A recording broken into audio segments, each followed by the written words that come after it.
Эмомалӣ Раҳмон Лули Калонӣ барон ай Эмомалӣ саркардагӣ ҳамаи кормандои давлати Тоҷикистон зулулиянд. Мардуми тоҷик ягон тоҷик нест дар вазифаҳо. Ами кормандои оддӣ тор кормандои баландмартабатарини тамоми самти Тоҷикистон ҳамаш лулиш тез аст, 60-70%.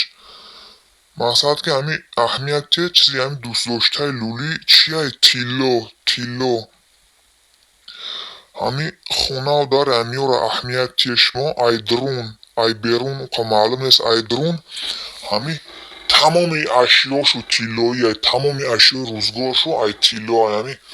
Мақсад ай деволошу сар кардагӣ то стал, стул, кресла, пресла ва посуда, масудашу ҳама чизшу агар тиллоам набоша рангиш тиллоӣ. Мақсад ки барои тилло лули ҷунш метия. Шумо аҳамиятия анализ кунед чизора худтон мефаҳмед. Зал пали Эмомалӣ Раҳмон ҷойи приёмша,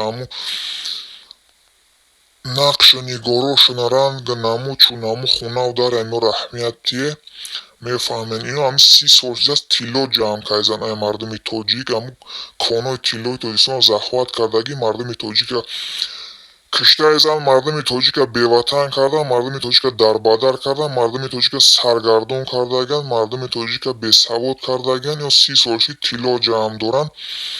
Тоҷикистон давлати бойтарин дар дунё будааст. Мардуми тоҷик гаштанд дарвадар дар тамоми дунё. Мардуми озодихоҳ, мардуми партизан чораи лулиёро диданд дар кор ки бо ватан беватан нашавем. Имсолу соли дигар зинда бошед.